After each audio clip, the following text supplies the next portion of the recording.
When my love swears that she is made of truth, I do believe her, though I know she lies.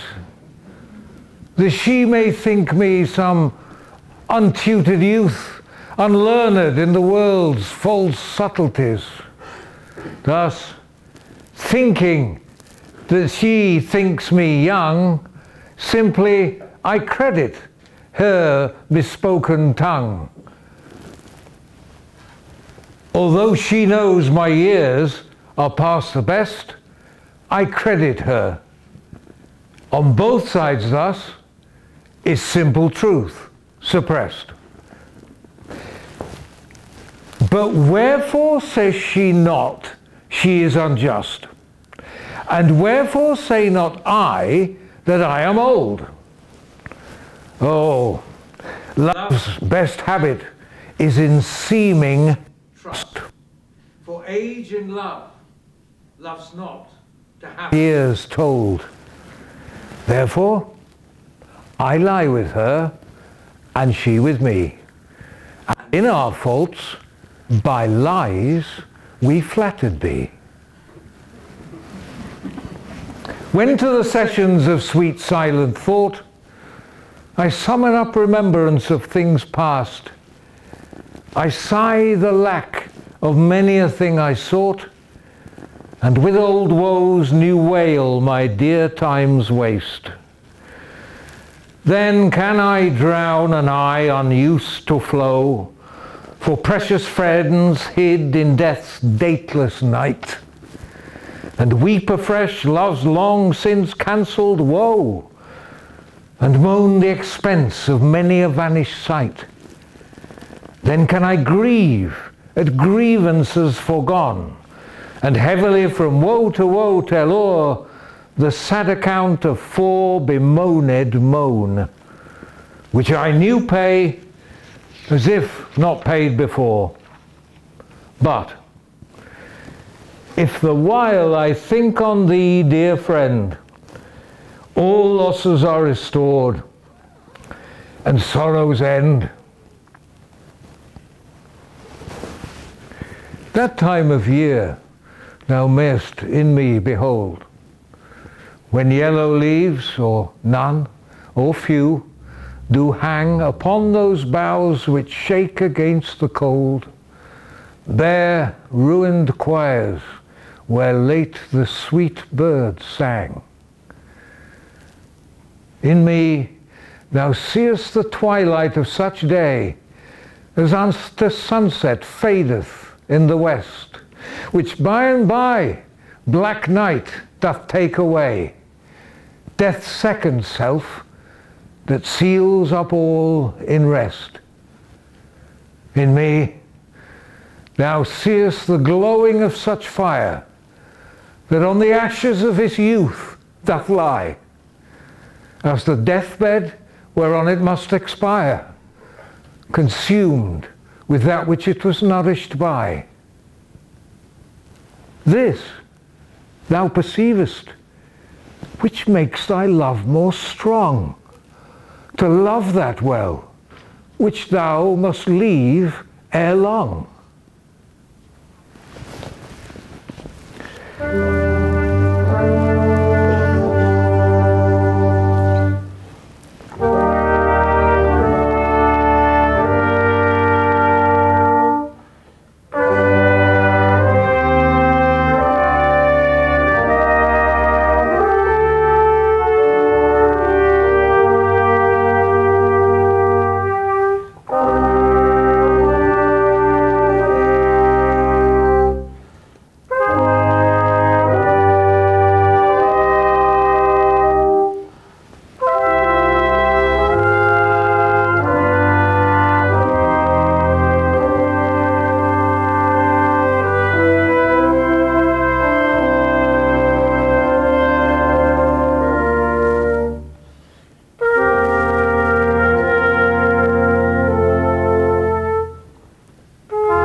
Shakespeare did not live to be an old man, and we know very little of his personal life, of the agonies, the distresses which he himself experienced.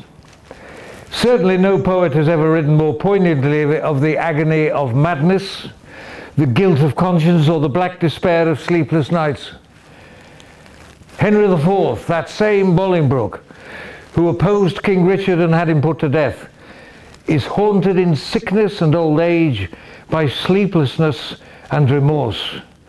The power which he sought has brought him nothing. Before I give you the speech, I'd like to make another dedication. Slightly indulgent, I'm sorry. But a great Shakespearean died last year in December. A very unsung great Shakespearean, a man called Bernard Lloyd. Bernie was at the RSC for, I suppose, over a period of 15, 20 years regularly. He was an extraordinary man. He was a true Shakespearean. When I went to Stratford in 1978, I found Shakespeare a total mystery. But I fell under the spell of several people. John Barton, who sadly is no longer with us, Cis Berry, who sadly no longer with us, and Bernie. I did the two parts of Henry IV with him, and he played Bolingbroke and I played his counsellor, Warwick. Bernie knew more in his little finger about how to approach Shakespeare than I'll ever know in my entire body.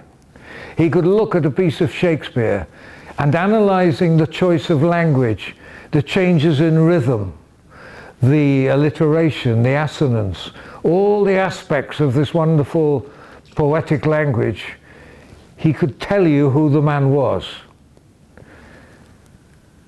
And he never ceased to be challenged by Shakespeare, even though he knew more than I'll ever know in his little finger. This scene that I'm going to, the speech I'm going to read to you now, is dedicated to Bernie because he did it in this production and I was on stage with him. But Bernie, being the man he was, the modest man he was, and the true Shakespearean was the man he was, realized that you could never come off from a Shakespeare speech, scene, or performance and say, that's it, I got it. Everything achieved. If you've got a line in EastEnders which is, are you going down the pub later? You could probably walk away and go, yeah, I got that. All the nuance, it was all there, mate. But I believe that if you speak to these good musicians here, or to any artist, and certainly to any actor, they can never walk away from any piece which they perform and say, I got it. Bernie was sublime. But we would come off from this scene, he was a very passionate Welshman, and he would look like thunder. So angry. And I, in my youth and inexperience and paranoia, immediately assumed I'd done something terribly wrong. And we go down the corridor and he used to say this. He said this so many times. And because I was paranoid, I asked him so many times. I said, Bernie, are you all right? And he used to say, you'll never win with Shakespeare. Wonderful. And he was driving him nuts. But if you heard him, you think, I think it's at least juice, Bernie. I think you're getting there. This is for you, Bernie. And I hope I come somewhere close to you, which I don't suppose I will. So this is him in Bolingbroke in the middle of the night, unable to sleep. How many thousand of my poorest subjects are at this hour asleep? Oh, sleep, oh, gentle sleep, nature's soft nurse, how have I frighted thee, that thou no more wilt weigh mine eyelids down and steep my senses in forgetfulness? Why rather sleep? Liest thou in smoky cribs, upon an easy pallet stretching thee, and hushed with buzzing night flies to thy slumber, than in the perfumed chambers of the great? under the canopies of costly state, and lulled with sounds of sweetest melody. Oh, thou dull God, why liest thou with the vile in loathsome beds, and leavest the kingly couch of watch case, or a common larum bell? Wilt thou upon the high and giddy mast set up the ship boy's eyes, seal them and rock his brains, in cradle of the rude imperious surge, and in the visitation of the winds, who take the ruffian billows by the top, curling their monstrous heads and hanging them with deafening clamour in the slippery clouds, that with the hurly death itself awakes?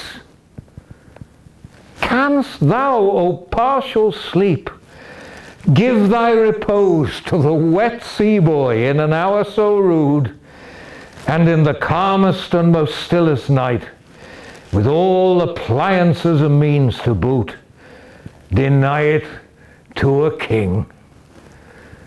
Then happy low lie down. Uneasy lies the head that wears a crown.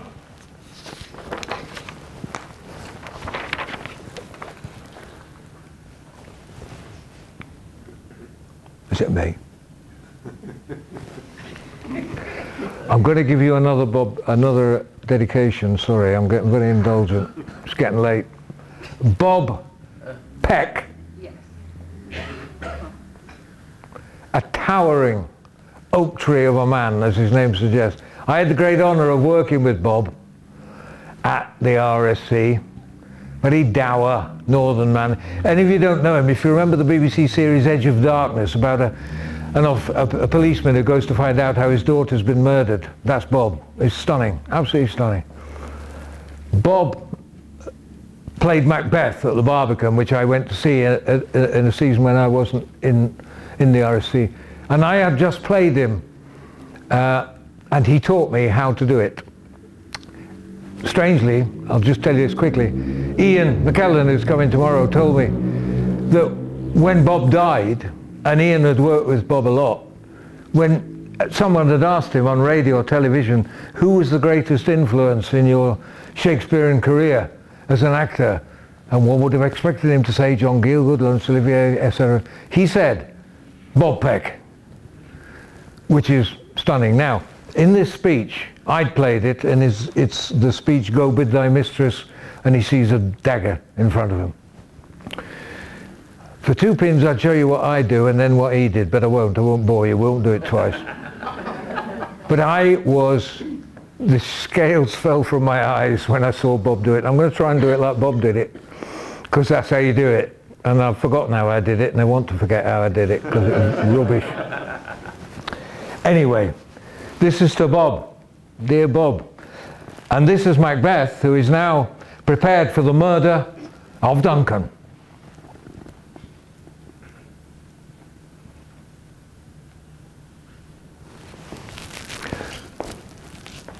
Go bid thy mistress, when my drink is ready, she strike upon the bell, get thee to bed.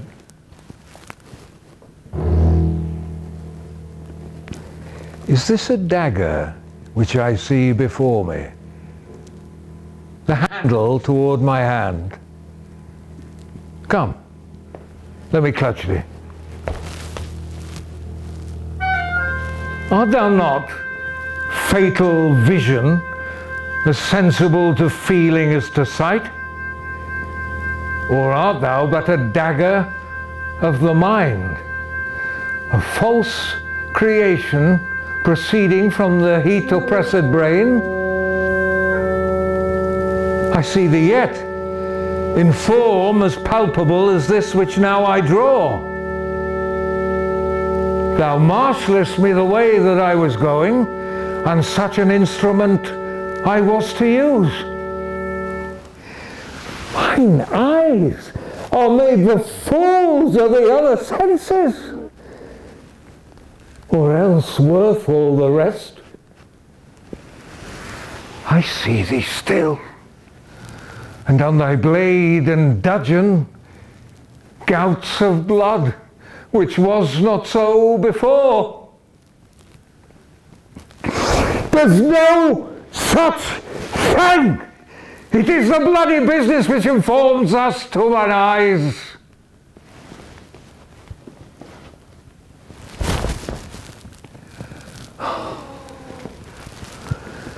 Now, o'er the one-half world nature seems dead, and wicked dreams abuse the curtained sleep.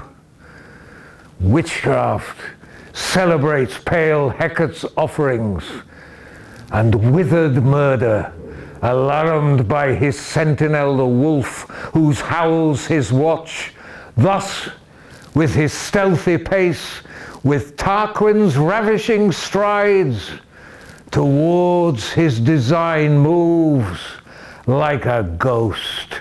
Thou sure and firm set earth, hear not my steps, which way they tread, for fear thy very stones tell of my whereabouts. Whilst I threat, he lives. Words to the heat of deeds too cold breath gives. I go, and it is done. The bell invites me. Hear it not, Duncan, for it is a knell that summons thee to heaven or to hell. And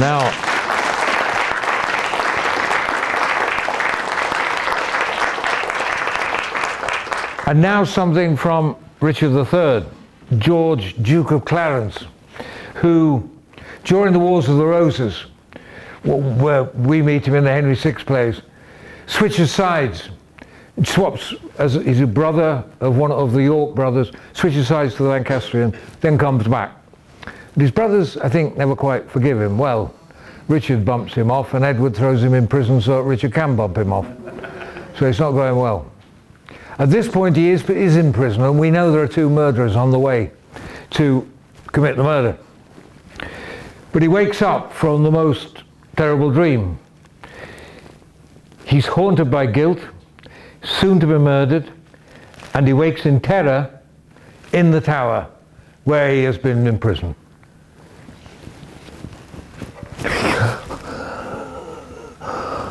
Oh, I have passed a miserable night, so full of fearful dreams, of ugly sights, that as I am a Christian faithful man, I would not spend another such a night, though 'twere to buy a world of happy days. So full of dismal terror was the time. Methought that I had broken from the tower and was embarked to cross to Burgundy, and in my company my brother Gloucester, who from the cabin tempted me to walk upon the hatches. Thence we looked towards England, and sighted up 1,000 heavy times during the wars of York and Lancaster that had befallen us. And as we paced along upon the giddy footing of the hatches, methought that Gloucester stumbled, and in falling struck me that sought to stay him overboard into the tumbling billows of the main. Lord, Lord, methought what pain it was to drown, what dreadful noise of water in mine ears, what ugly sights of death within mine eyes. Methought I saw 1,000 fearful wracks, 10,000 men that fishers gnawed upon, wedges of gold, great anchors, heaps of pearl, inestimable stones, unvalued jewels, all scattered in the bottom of the sea. Some lay in dead men's skulls, and in those holes that where eyes did once inhabit, there were crept, as 'twere in scorn of eyes, reflecting gems that wooed the slimy bottom of the deep, and mocked the dead bones that lay scattered by. Full often did I strive to yield the ghost, but still the envious flood kept in my soul and would not let it forth to seek the empty, vast and wandering air, but smothered it within my banting bulk, which almost burst to belch it in the sea. Oh, then began the tempest in my soul. I passed, methought, the melancholy flood, with that grim ferryman which poets write of, unto the kingdom of perpetual night. The first that there did greet my stranger soul was my great father-in-law, renowned Warwick, who cried aloud, "What scourge for perjury can this dark monarchy afford false Clarence?" And so he vanished. And then came wandering by a shadow like an angel, with bright hair dabbled in blood, and he shrieked out loud, "Clarence is come, false, fleeting, perjured Clarence, that stabbed me in the field by Tewkesbury! Seize on him, furies! Take him to your torments!" With that, methought a legion of foul fiends environed me, and howled in mine ears such hideous cries, that with the very noise I trembling waked, and for a season after could not believe but that I was in hell. Such terrible impression made my dream. And now we move closer to thoughts about the end. This piece is spoken by young Claudio in Measure for Measure, when he is about to die, condemned for fornication, knows that Angelo has said to his sister, "You give me your body, your brother can live." And she said no, and he knows she said no. And these are his thoughts about, therefore, what is awaiting him. He speaks this to Isabella, his sister. "Aye, but to die, and go we know not where, to lie in cold obstruction and to rot, this sensible warm motion to become a kneaded clod, and the delighted spirit to bathe in fiery floods, or to reside in thrilling region of thick-ribbed ice, to be imprisoned in the viewless winds, and blown with restless violence round about the pendant world, or to be worse than worst of those that lawless and uncertain thought imagine howling 'tis too horrible." The weariest and most loathed worldly life that age, ache, penury, and imprisonment can lay on nature is a paradise to what we fear of death. And then immediately to follow that, the antidote, Julius Caesar, the dictator, the god, according to Cassius, says this to his wife when she is pleading with him not to go to the Senate, because she knows what's going to happen. And he says this to her: "Cowards die many times before their deaths. The valiant never taste of death but once. Of all the wonders that I yet have known, it is seeming to me most strange that men should fear, seeing that death, a necessary end, will come when it will come.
To be or not to be, that is the question.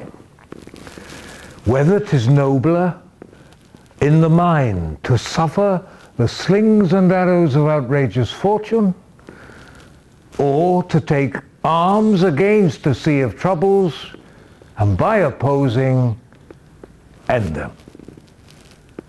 To die, to sleep. No more. And in that sleep to say, we end the heartache and the 1,000 natural shocks that flesh is heir to. 'Tis a consummation devoutly to be wished. To die, to sleep, perchance to dream. Aye, there's the rub. For in that sleep of death, what dreams may come when we have shuffled off this mortal coil must give us pause. There's the respect that makes calamity of so long life. For who would bear the whips and scorns of time, the oppressor's wrong, the proud man's contumely, the pangs of disprised love, the law's delay, the insolence of office, and the pangs that patient merit of the unworthy takes when he might his quietus make with a bare bodkin.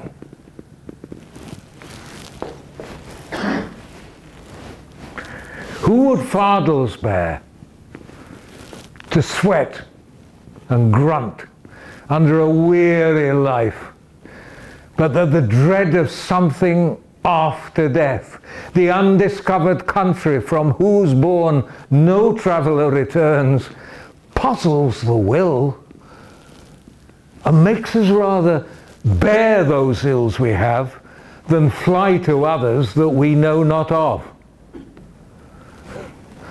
Thus conscience doth make cowards of us all, and enterprises of great pitch and moment with this regard, within this current turn away and lose the name of action. Now, I'm going to indulge myself again. Last year, I got married. Well, I got married twice, actually. The year before we had a civil ceremony, last year we had a blessing. Anyway, I'd been with my wife for 30 years. Some people are slow on the uptake. I spoke this sonnet to Gillian in church. Gillian can't be here. She's way, way abroad teaching in an American university. But she has been the main support, thrust, ideas, will that's helped me to get to where I am tonight with this festival. Without her, I couldn't have done it. So, Chiliad, for you.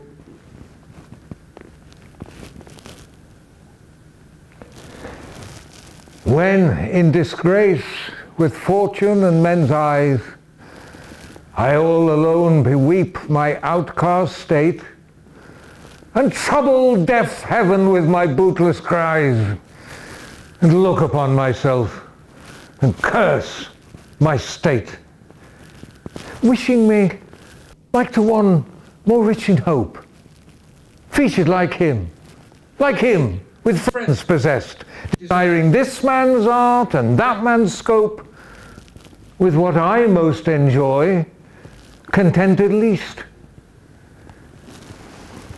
Yet, in these thoughts myself almost despising, happily I think on thee, and then my state, like to the lark at break of day arising from sullen earth, sings hymns at heaven's gate.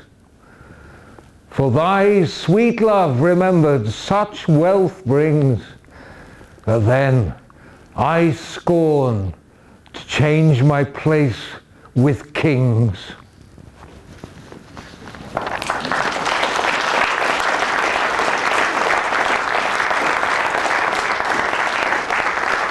And now an anecdote. It was my great fortune never to work with, but to get to know Sir Donald Sinden, who was, for me, one of the greats. His great hero, he told me, was Sir Donald Wolfett. Now, Sir Donald Wolfett is often derided because he was so big and over the top and whatever, rubbish. He was brilliant. I never saw him. But Donald Sinden said that he saw Wolfett and realized that you could never be too big. And I've taken that as my watchword. And when you see Sir Donald Sinden performing, you think, yeah, that's it. That's better. Thank you. I do anyway. He told me, though, this wonderful story, that he was asked to read the eulogy at Sir Donald Wolfett's memorial service at the Actors' Church in Covent Garden. And he said, I got there about an hour before. And I thought, well, I really should go in and have a practice and just find the acoustic, etc. So I went in and I was ready to do my eulogy, which is what I'm about to read to you, which from Cymbeline. And he said, my goodness, I got there and there was Donald lying in his coffin. And he said, well, blow it. I've got to rehearse. So I did it, privately, just for Sir Donald Wolfett. Just got to imagine what that must have been like. This is what he did. This is the speech he did from the end of Cymbeline, where Cymbeline, Imogen's two brothers believe that she is dead, and this is what they say about it, about her. Fear no more the heat of the sun, nor the furious winter's rages. Now thy worldly act hath done, home art gone, and ta'en thy wages. Golden lads and girls all must, as chimney sweepers, come to dust. Fear no more the frown of the great. Thou art past the tyrant's stroke. Care no more to clothe, to eat. To thee the reed is as the oak. The sceptre, learning, physic, must all follow this and come to dust. Fear no more the lightning flash, nor the all-dreaded thunderstone. Fear not slander, censure rash. Thou hast finished joy and moan. All lovers young, all lovers must consign to thee and come to dust. No exorciser harm thee, nor no witchcraft charm thee. Ghost unlaid forbear thee, nothing ill come near thee. quiet consummation have, and renowned be thy grave.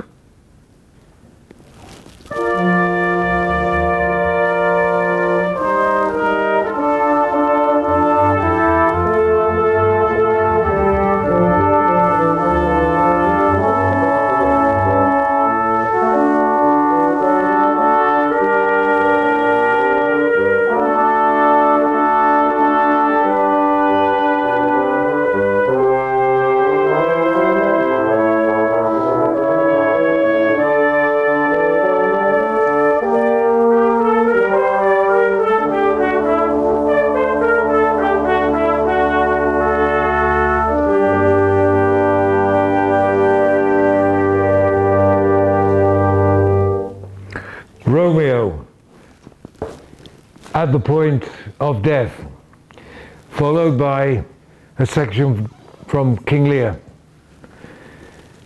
Contrasting death scenes of youth and age.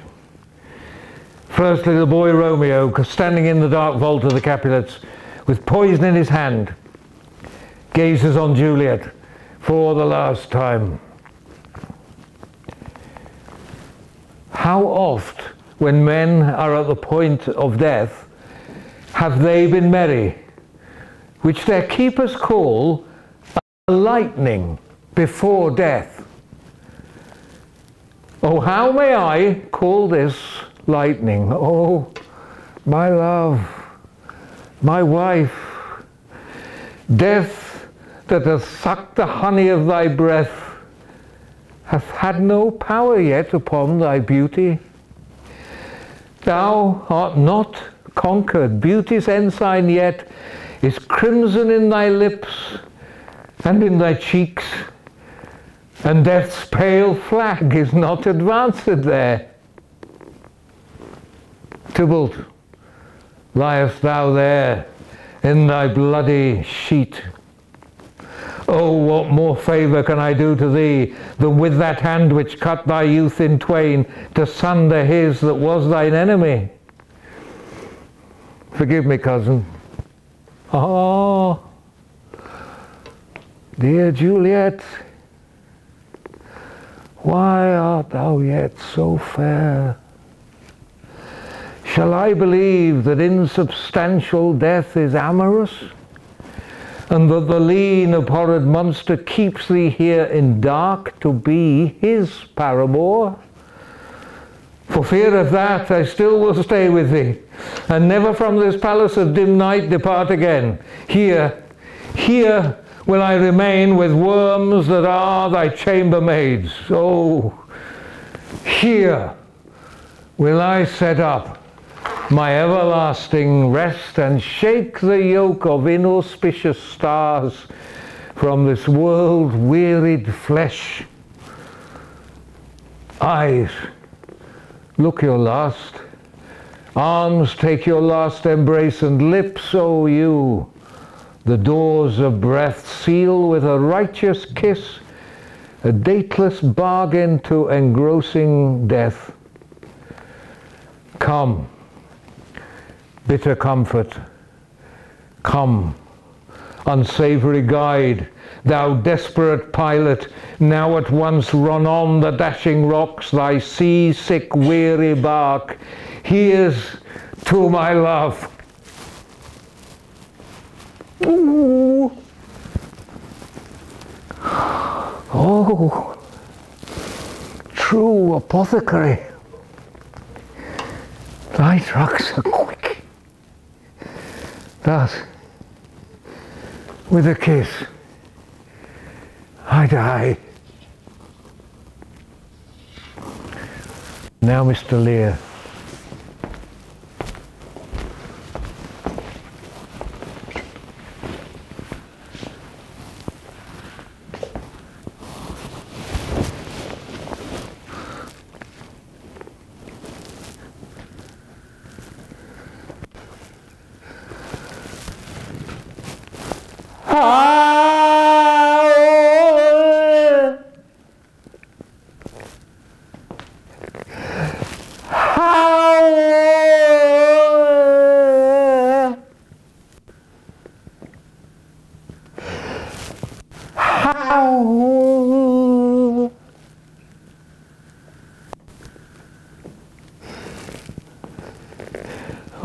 Oh, you are men of stones. Had I your tongues and eyes, I'd use them so that heaven's vault should crack. She's gone forever. I know when one is dead and when one lives. She's dead as earth. Lend me a looking glass. If that her breath do mist or stain the stone, why then she lives.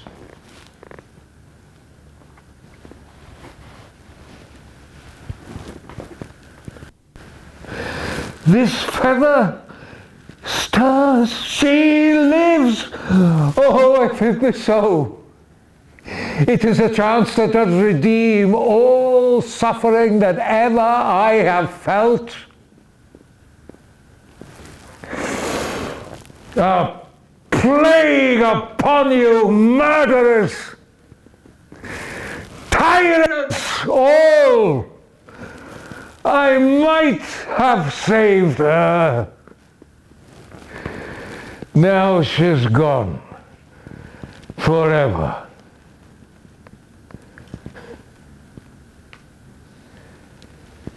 Cordelia, Cordelia, stay a little.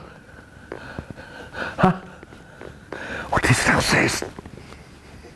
Her voice was ever soft, gentle and low, an excellent thing in woman.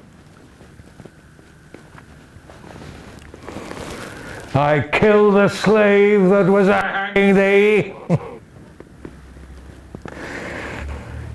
And my poor fool is hanged. No, no, no life. Why should a horse or a dog, a rat have life, and thou no breath at all? Thou'lt come no more. Never. Never. Never. Never. Never. Pray you, undo this button. Thank you, sir.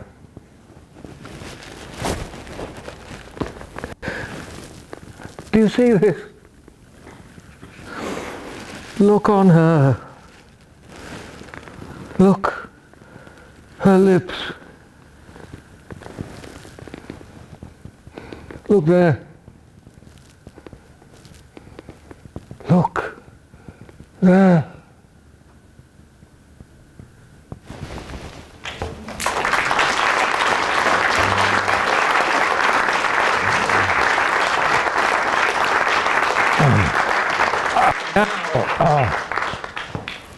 Lastly, you'll be pleased to hear, Prospero from the Tempest. Some of the most beautiful poetry, well, it all is tonight, but this is especially wonderful to be allowed to speak.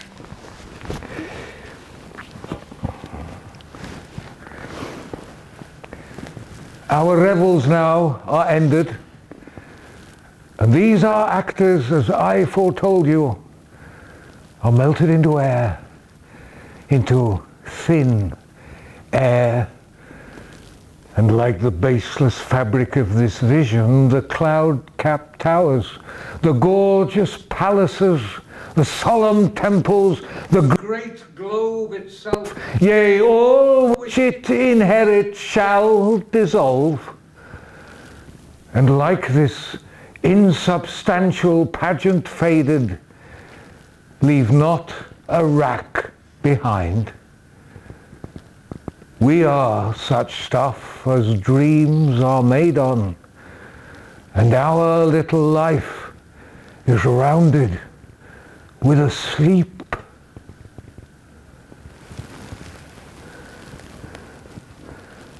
Ye elves of hills, brooks, standing lakes and groves, and ye that on the sand with printless foot do chase the ebbing Neptune as he and chases him as he comes back.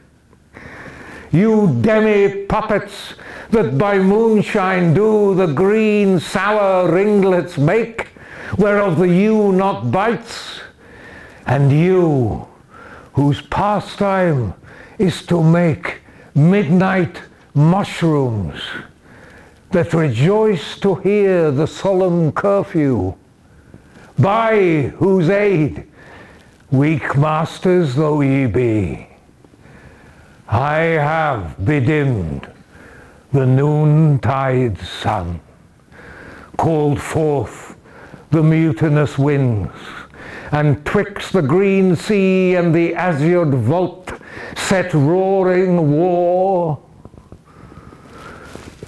To the dread rattling thunder have I given fire, and rifted Jove's stout oak with his own fire. The strong-based promontory have I made shake, and by the spurs plucked up the pine and cedar. Graves at my command have waked their sleepers, oped and let them forth by my so potent art. But this rough magic I here abjure. And when I have required some heavenly music, which even now I do, to work mine ends upon their senses of this charm is for, I'll break my staff, bury it certain fathom in the ground, and deeper than ever plummet sounded, I'll drown my book.